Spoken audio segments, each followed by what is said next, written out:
Halo semua, ketemu lagi di topik yang sama dengan pembahasan yang berbeda, yaitu transaksi pembelian dan penjualan. Tanpa berlama-lama, kita langsung mulai aja ya. Oke, ready, let's go! Sekarang kita masuk ke transaksi yang sering terjadi saat pembelian. Yang di sini senang cari diskonan ngacung. Yang suka komplain dan balikin barang kalau dapat barang cacat ngacung. Nah, pada transaksi pembelian ada 3 poin utama. Yang pertama, transaksi pembelian bisa dilakukan secara tunai dan kredit. Yang kedua, transaksi pembelian dicatat saat barang sudah diterima dari supplier. Yang ketiga, faktur pembelian atau bahasa Inggrisnya invoice atau bill merupakan bukti pendukung pembelian secara kredit. Oke, sebelum kita masuk ke pembahasan, saya mau menanamkan dulu ilustrasi ke diri kalian semua. Di transaksi pembelian, saya berperan sebagai si yang punya usaha dagang. Saya butuh barang-barang yang harus saya jual kembali dong. Nah, barang-barang tersebut dibeli dari supplier atau vendor. Oke, paham ya? Saya beli barang ke supplier. Oh ya, sebelum kita mulai membahas soal, contoh yang saya berikan akan kita catat secara perpetual ya. Ingat perpetual, setiap pembelian terjadi dicatat sebagai persediaan. Setiap terjadi penjualan, jangan lupa dicatat HPP-nya. Oke? Contoh pertama adalah pembelian secara tunai. Tanggal 3 Januari 2015, PT Agri Solutions membeli traktor dari PT Browen seharga 2.510 secara tunai. Gimana jurnalnya dengan menggunakan sistem perpetual? Persediaan barang dagang pada kas sebesar 2.510. Gampang ya. Contoh kedua, pembelian secara kredit. Tanggal 3 Januari 2015, PT Agri Solutions membeli traktor dari PT Browen seharga 2.510 secara kredit. Jurnalnya adalah persediaan barang dagang pada hutang usaha Browen sebesar 2.510. Oh ya, yang perlu diingat adalah setiap kali mencatat transaksi hutang usaha dan piutang usaha, kita harus mencatat kepada siapa kita berhutang dan kepada siapa kita akan menerima piutang. Seperti pada contoh ini, kita mencatat hutang usaha di perusahaan Browen. Ini adalah contoh faktur pembelian. Ada yang terasa asing bagi teman-teman? Coba deh lihat bagian yang dilingkari. Pembayaran 2/10 N/30. Apa ya maksudnya? Yuk kita cari tahu.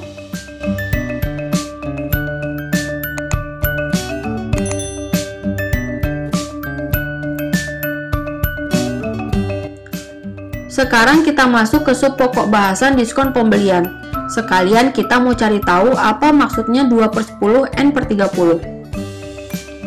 Di sini pasti udah tahu semua lah ya dengan diskon, nggak perlu dijelasin. Apa itu diskon? Diskon pembelian yang biasanya diberikan ada 3 nih. Yang pertama, 2/10 N/30. Maksudnya adalah diberikan diskon 2% jika hutang dibayar dalam 10 hari dengan jatuh tempo 30 hari. Maksudnya nih, si supplier mengizinkan kita berhutang selama 30 hari. Tapi kalau kita bisa bayar dalam waktu 10 hari, kita dikasih diskon 2%. Yang kedua, 1/10 EOM. Maksudnya adalah diberikan diskon 1% jika dibayar dalam 10 hari pertama atau tanggal 10 di bulan berikutnya. Yang ketiga adalah N/10 EOM. Maksudnya adalah kita nggak dikasih diskon, tapi kita boleh berhutang sampai tanggal 10 bulan berikutnya. Kita ulangi ya biar makin jelas. 2/10 N/30. 2 merupakan besaran diskon. Pokoknya nih, mau angka berapapun di sana, mau 3, 4, 5, pokoknya kalau letaknya di sana artinya adalah besaran diskon yang diberikan oleh perusahaan. 10 merupakan batasan pelunasan untuk memperoleh diskon. Sama seperti angka 2 tadi, mau angka 15 pun it's okay. Artinya tetap sama, batas pelunasan agar memperoleh diskon. N/30 maksudnya adalah jatuh tempo pelunasan hutang. Jadi, kalau misalnya perusahaan mau ngasih batas jatuh tempo N/60 pun it's okay. Oke? Sekarang kita masuk ke contoh. PT Agri Solutions membeli traktor secara kredit seharga Rp3.000 dari PT Alpha Teknologi tanggal 5 Januari 2015 dengan syarat pembayaran 2/10 N/30. Berapa diskonnya kalau kita mampu membayar dalam jangka waktu 10 hari? Diskon pembayaran yang kita peroleh adalah 2% dikali 3.000 sama dengan 60. Nah, jumlah yang kita bayarkan adalah 3.000 dikurang 60 sama dengan Rp2.940. Kalau masih bingung, saya akan berikan ilustrasi pakai kalender ya. Anggaplah kalian adalah si pemilik PT Agri Solutions dan order pesanan ke PT Alpha Teknologi. PT Alpha Teknologi memberikan syarat pembayaran 2/10 N/30. Berarti kita diberikan jangka waktu pelunasan sampai tanggal 4 Februari. Kalau mau dapat diskon 2%, kita harus melunasi sampai tanggal 15 Januari. Kalau kita bisa bayar sampai dengan tanggal 15 Januari, kita akan dapat diskon 2% dan cukup bayar Rp2.940 saja. Sedangkan kalau kita mengabaikan diskon yang diberikan, batas pembayarannya adalah tanggal 4 Februari dan kita harus bayar Rp3.000. Gimana, paham kan? Sekarang kita masuk ke pencatatan jurnalnya. Ingat ya, pakai perpetual. Saat membeli traktor, kita akan mencatat persediaan barang dagang pada hutang dagang di PT Alphatech sebesar Rp3.000. Kalau kita membayar dalam jangka waktu 10 hari, maka kita akan mencatat hutang dagang di PT Alphatech di debit sebesar Rp3.000 serta kas di kredit sebesar Rp2.940 dan persediaan barang dagang di kredit sebesar Rp60. Nominal diskon pembelian kita catat dengan mengkreditkan akun persediaan barang dagang. Tujuannya adalah untuk mengurangi saldo persediaan barang dagang yang sudah kita catat saat pembelian terjadi. Nah, gimana kalau misalnya kita mengabaikan diskon? Gampang.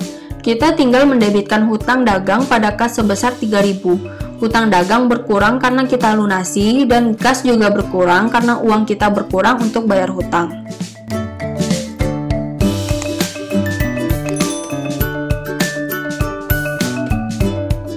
Sekarang kita masuk ke retur pembelian dan pengurangan harga atau bahasa Inggrisnya Purchase Return and Allowance. Untuk retur pembelian, contohnya seperti ini. Kita udah beli barang nih, pas udah di rumah kita unboxing, taunya sebagian barang yang kita beli dalam keadaan rusak atau tidak sesuai dengan jenis yang kita inginkan. Kita balikinlah barang itu ke si penjual kalau misalnya kita beli secara kredit. Kalau tunai gimana Bu? Ya minta balikinlah uangnya. Sedangkan untuk pengurangan harga, kita nggak balikin barang rusak itu ke si penjual, tapi cukup minta potongan atau pengurangan harga. Kasusnya di sini biasanya kalau rusaknya rusak minor ya. Siapa juga kan yang mau kalau barangnya rusak berat malah disimpan aja nggak minta ganti rugi. Ketika kita akan meretur barang, kita harus memberikan dua hal ke si penjual. Yang pertama adalah barang cacat yang udah kita beli, yang kedua adalah memo debit. Hah? Apaan tuh?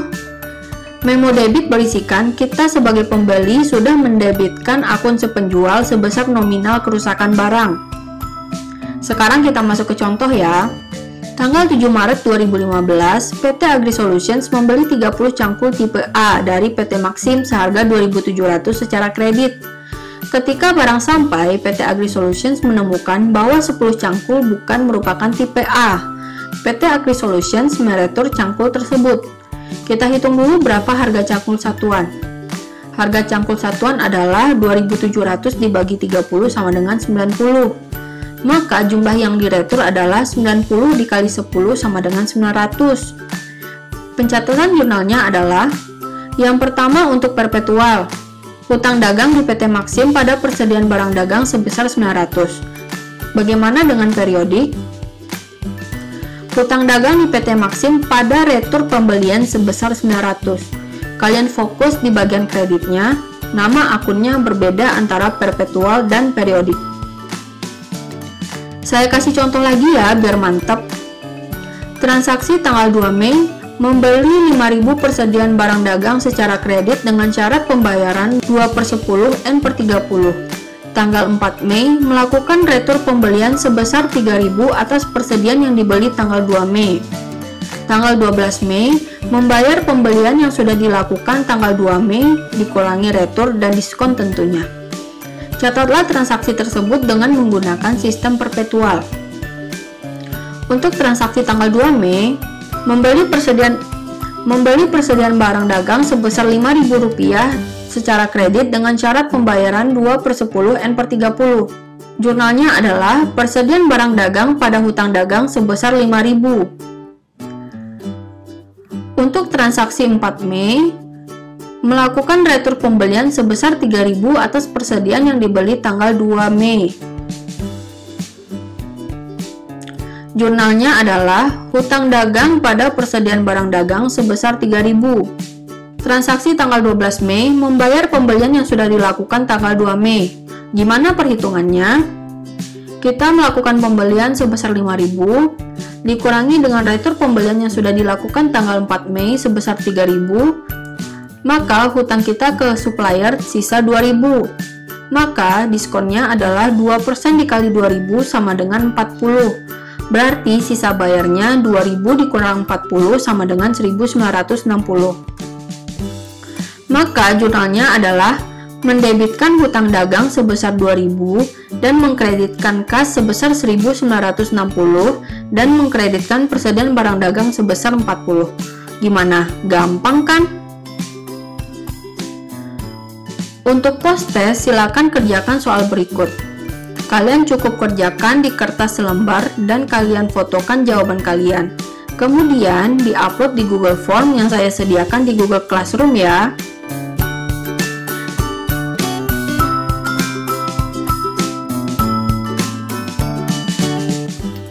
Terima kasih sudah menonton, semoga bermanfaat dan mohon maaf atas kekurangan penyampaian. Jangan lupa like, comment, subscribe, dan share ke teman-teman kalian ya.